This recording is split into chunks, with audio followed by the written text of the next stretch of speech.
जो हमारा ही सबसे बड़ा दुश्मन बन जाए। और ऐसी चीज़ें आती हैं जो हमें पूरी तरीके से तोड़ देती हैं। इसके बारे में आगे और बात नहीं करूँगी, बहुत मुश्किल से मैंने अपने आप को, तब हमारे माइंड से एक तरह का केमिकल निकलता है जिसे हम एंड्रोफिन कहते हैं और हमें अच्छा महसूस होता है, जहां हमारे जीतने की 1% चांसेस भी नहीं है। तो बहुत से हार्मोनल चेंजेस आते हैं जिसकी वजह से भी हम बहुत, हमारी लाइफ चाहे कितनी भी मुश्किल क्यों ना हो, जब तक हमारी सांसें चल रही हैं तब तक हमें जीना ही है। जीवन जीने के सिर्फ और सिर्फ 2 तरीके होते हैं, चाहे जैसी भी परिस्थिति हो, या तो हर रोज उसमें हम थोड़ा थोड़ा सुधार कर सकते हैं जहां हमारे जीतने की संभावना 100% नहीं तो 50% जरूर है, और दूसरा तरीका जो है बस परिस्थिति से समझौता कर लेना जहां हमारे जीतने की 1% चांसेस भी नहीं है। ग्रो अप योर लाइफ में आप सबको श्वेता का प्यार भरा नमस्कार।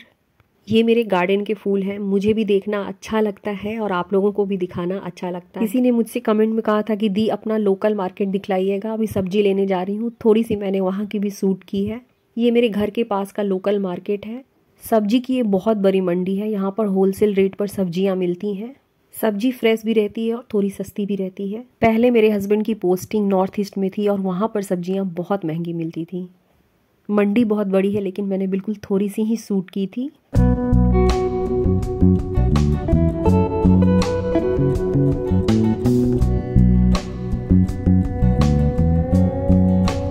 मेरी पूरी कोशिश रहती है कि आप लोगों की जो भी रिक्वेस्ट है उसे मैं पूरी करूं। मटर बहुत सस्ते मिल रहे थे, 20 रुपीज़ पर केजी। घर वापस आ गई हूं। मटर पनीर की एक नई रेसिपी मैंने सीखी है, यूट्यूब पर ही मैंने देखी थी, जिसमें केवल खड़े मसालों को डाल करके बनाया गया था। उसी को बनाने जा रही हूँ। जैसे जैसे हम अपने लाइफ के 30s या 40s में जाने लगते हैं, हमारे सोचने समझने का तरीका बिल्कुल बदलने लगता है। जो चीज़ें, जो बातें हमें पहले बिल्कुल इफेक्ट नहीं करती थी, आज उन्हीं चीज़ों से हम परेशान हो जाते हैं। कारण भी है क्योंकि एज के साथ हमारी मैच्योरिटी बढ़ जाती है। बहुत सारी प्रैक्टिकल चीज़ों के बारे में हम सोचने लगते हैं। आफ्टर 30, आफ्टर 40 हमारे अंदर बहुत से हार्मोनल चेंजेस आते हैं जिसकी वजह से भी हम बहुत जल्दी इफेक्ट हो जाते हैं। मटर पनीर की रेसिपी बनाने के लिए मैंने प्याज, टमाटर, अदरक, हरी मिर्च और लहसुन को लिया है। सारी चीज़ों को मैंने रफली ही चॉप कर लिया था, बहुत अधिक पतली स्लाइसेस मैंने इसकी कट नहीं की थी। प्याज हल्का सा भुनना है, उसके बाद बाकी चीज़ों को रखकर इसे अच्छी तरीके से पका देना है। पिछले कुछ दिनों से ना तो मेरी रेगुलर वीडियोस जा रही हैं, ना ही मैं किसी के कमेंट का जवाब दे पा रही हूँ। इसका कारण यह है कि मेरे किसी बहुत अपने ने हमेशा के लिए इस दुनिया को छोड़ दिया। इसके बारे में आगे और बात नहीं करूँगी। बहुत मुश्किल से मैंने अपने आप को मेंटली स्ट्रांग बनाया है। जब तक हम जिंदा हैं, हमारी लाइफ में बहुत सारी ऐसी चीज़ें आती हैं जो हमें पूरी तरीके से तोड़ देती हैं, लेकिन हमारी जैसी भी परिस्थिति हो उसमें उठ खड़ा होना ही लाइफ है। तो जो भी जैसी भी सिचुएशन है, सबसे पहले हमें उसे एक्सेप्ट करना चाहिए। सब्जी में बाकी चीज़ें भुन गई हैं, उसके बाद मैंने इसमें काजू और धनिया पत्ता की थोड़ी सी डंठल को डाला है, नमक डाल दिया है। काजू डाल देने से इसका जो टेक्सचर है वो बिल्कुल क्रीमी हो जाता है, देखने में अच्छा लगता है और टेस्ट भी थोड़ा सा डिफरेंट आता है। अपनी लाइफ में कहीं भी किसी भी चीज़ को लेकर के किसी भी पॉइंट पर जब स्ट्रेस होने लगे, बस हमें उसे पहचानना है। स्ट्रेस छोटा या बड़ा किसी तरीके का भी हो सकता है। हमारा किचन अच्छी तरीके से क्लीन नहीं है, कपड़े अस्त व्यस्त है, ये भी हमारे स्ट्रेस का कारण हो सकता है। अच्छा, यहाँ पर खड़े मसालों में मैंने धनिया, जीरा, सौंफ, हरी इलायची, दालचीनी, एक ब्लैक वाली इलायची, लौंग, इन सब को लेकर के अच्छी तरीके से भून दिया है और भूनने के बाद इसे मिक्सी में पीस लिया है। चलते हैं अपने टॉपिक पे। तो सबसे पहले अपनी परेशानी को, अपने स्ट्रेस के कारण को ढूंढना है और उस पर काम करना है। किचन गंदा है तो बिल्कुल छोटे से कॉर्नर से इसकी क्लीनिंग शुरू करनी है। जब कभी भी हम लो फील करते हैं, हमारी फिजिकल एक्टिविटी बहुत हेल्पफुल होती है। फिजिकल एक्टिविटी जिसमें हमारा बॉडी मूव करे, इसमें वॉकिंग हो सकता है, किसी गाने को लगाकर हम डांस कर सकते हैं, योगा हो सकता है, यदि किसी के पास कीर्तन मंडली है तो भजन कीर्तन करने से भी सच में स्ट्रेस कम होता है। मैं सच में बहुत लो फील कर रही थी, मुझे योगा करना अच्छा लगता है तो मैंने योगा स्टार्ट की। मटर को मैंने हल्का रोस्ट कर लिया था और बाकी जो मसाले हैं उसे यहाँ पर घी में पकाना है। हल्का जीरा का फ़ौरन इसमें मैंने डाला है और इन मसालों में बस मैंने नमक और हल्दी को अलग से ऐड किया है। जब ग्रेवी हल्की सी पक गई है तो उसके बाद जितने भी खड़े मसाले थे मैंने इसमें डाल दिया है, जिसे मैंने तवा पे गरम करके भुना था। इसका कारण यह है कि जब कभी भी हमारी बॉडी मूवमेंट में आती है, जिसमें हम योगा, एक्सरसाइज या वॉकिंग कर सकते हैं, तब हमारे माइंड से एक तरह का केमिकल निकलता है जिसे हम एंड्रोफिन कहते हैं और हमें अच्छा महसूस होता है, बहुत रिलीफ मिलता है।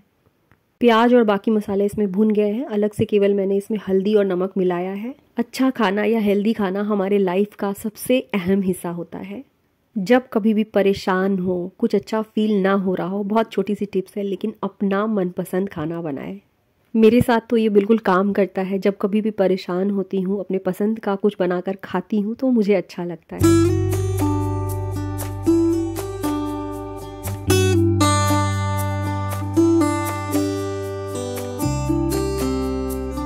मटर के भून जाने के बाद मैंने इसमें क्रश करके कसूरी मेथी डाल दिया था। यहाँ पर काढ़ा बना रही हूँ तनिष के लिए। बाहर से पनीर नहीं मंगाती हूँ, पनीर मैंने घर में ही निकाला है। पनीर को इस जगह पे मैंने फ्राई नहीं किया है, लेकिन चाहे तो इसे फ्राई भी किया जा सकता है।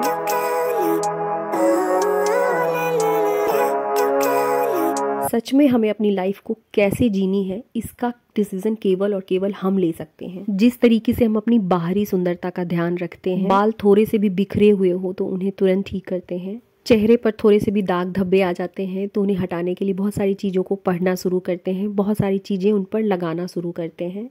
कहीं बाहर निकलते हैं तो हमारी पूरी कोशिश रहती है कि हम अच्छे कपड़े पहने, अच्छे दिखें। ठीक इसी तरीके से हमें अपने आप को मेंटली भी प्रोटेक्ट करना है। अपने लाइफ को बेहतर बनाने के लिए लाइफ में वैसी चीज़ें अपनानी है जिन चीज़ों को करने से हम मानसिक तौर पे मजबूत बन सके। बहुत छोटी छोटी सी चीज़ें हैं जो हमें इंस्टेंट रिलीफ दिलाती है। खुली हवा में बैठने से, गहरी सांस लेने से, क्योंकि जब हम गहरी सांस लेते हैं तो हमारा ऑक्सीजन का स्तर बढ़ जाता है और माइंड बिल्कुल रिलैक्स हो जाता है। बिल्कुल सही है कि अपने दोस्तों से मिलना जुलना भी बहुत अच्छा होता है, लेकिन मुझे एक कमेंट आई थी, मेरे ख्याल से रूहानी पाठक करके उनका आईडी था। उन्होंने लिखा था कि दी मेरे आसपास कोई भी ऐसे लोग नहीं हैं जिनसे मैं दोस्ती कर सकूं। सबसे पहली बात और बिल्कुल सच्ची बात है कि वही इंसान अकेला है जो खुद का दोस्त नहीं है। खुद मेरे साथ पहले ये प्रॉब्लम थी कि मुझे अपना अकेलापन दूर करने के लिए, अपने आप को स्ट्रांग बनाने के लिए लोगों के साथ की ज़रूरत होती थी, क्योंकि कहीं ना कहीं मैं अपने आप की बहुत अच्छी दोस्त नहीं थी, अपने साथ समय बिताना नहीं जानती थी। बिल्कुल सही है कि लोगों का साथ एक हद तक ज़रूरी है, लेकिन इंसान सबसे बड़ा साथी खुद का होता है। अकेलापन बहुत अच्छा होता है, क्योंकि जब हम अकेले होते हैं तो हमें अपने असली रूप को समझने का मौका मिलता है। इससे हमारा आत्मविश्वास बढ़ता है, हम अपनी क्षमताओं को पहचानने लगते हैं। अकेले रहने का मतलब स्ट्रेस में रहना नहीं होता है। बहुत सारी ऐसी चीज़ें होती हैं जिन्हें हम अकेले रह के भी कर सकते हैं। अपने आप को अपनी मनपसंद चीज़ों के साथ में बिजी रखिए। मैं अपनी बात बताऊँ तो सच में मुझे खुश रहने के लिए अपने फैमिली मेम्बर्स के अलावा किसी के साथ की ज़रूरत नहीं होती है, क्योंकि खाली समय में मैं कुछ ना कुछ करती ही रहती हूँ। जब भी अकेले हूँ, अपने आप को सकारात्मक बातें कहें, यानी कि पॉजिटिव अफर्मेशन दें। आसपास में बहुत सी ऐसी चीज़ें होती हैं जिनके बारे में सोचने से, जिनके ऊपर अपना फोकस करने से हमारा ही मन खराब होता है। वैसी चीज़ों को सोचने से, वैसी चीज़ों को करने का क्या फ़ायदा जो हमारा ही सबसे बड़ा दुश्मन बन जाए। क्योंकि जब भी हमारी थिंकिंग निगेटिव होती है, हम सबसे अधिक स्ट्रेस में रहते हैं। बथुआ, पालक और सरसों का साग है। साग बनाने में बहुत टाइम लगता है, पर मेरी कोशिश रहती है कि 10 से 15 दिन में एक बार तो ज़रूर साग बना लूँ। सबसे पहले मैंने इसे कुकर में बॉयल कर लिया है, इसके पानी को सुखा दिया है। मेरी मम्मी इसी तरीके से साग बनाती है और मुझे यही टेस्ट पसंद है। होता भी यही है कि बचपन से जिन चीज़ों को हम खाते हैं उसका टेस्ट हमें ज़्यादा अच्छा लगता है। जिस समय मैंने साग को बॉयल किया था उसी समय मैंने उसमें थोड़ा सा नमक भी डाल दिया था। उसके बाद साग को मैंने पीस लिया है। इसके बाद मैंने अदरक को कद्दूकस कर लिया है, हरी मिर्च को बारीक काट लिया है। अब इसमें अदरक, हरी मिर्च, सरसों का तेल और नींबू डाल करके अच्छी तरीके से मिक्स कर लेंगे। हमने बचपन से ही सीखा है, अपने बड़ों से सीखा है, मम्मी पापा से सीखा है, दादा दादी से सीखा है। हमारे पास जो चीज़ें हैं उनके लिए आभारी होना, जितना मिला है उन चीज़ों से खुश होना। क्योंकि जब हम अपने जीवन में छोटी छोटी चीज़ों को नोटिस करते हैं कि हमारे पास क्या है, जब हम भगवान को ये कहना शुरू करते हैं कि भगवान आपने मुझे सब कुछ दिया, अचानक से एक सेटिस्फैक्शन वाली फीलिंग आने लगती है। हमारे पास जो भी है उसमें हम बिल्कुल सेटिस्फाइड हो जाते हैं, संतुष्ट हो जाते हैं, खुश हो जाते हैं। अपने आप हमारी चिंता कम होने लगती है, हमारा स्ट्रेस कम होने लगता है, क्योंकि हमने अपनी खुशियों की जिम्मेदारी उस असीम शक्ति के भरोसे छोड़ दी होती है, क्योंकि अंत में हमारा सहारा वही होते हैं। इसी के साथ आज की अपनी वीडियो को ख़त्म करूँगी। फिर से आप सबको श्वेता का प्यार भरा नमस्कार। मिलते हैं अगली वीडियो में, तब तक के लिए बाय बाय।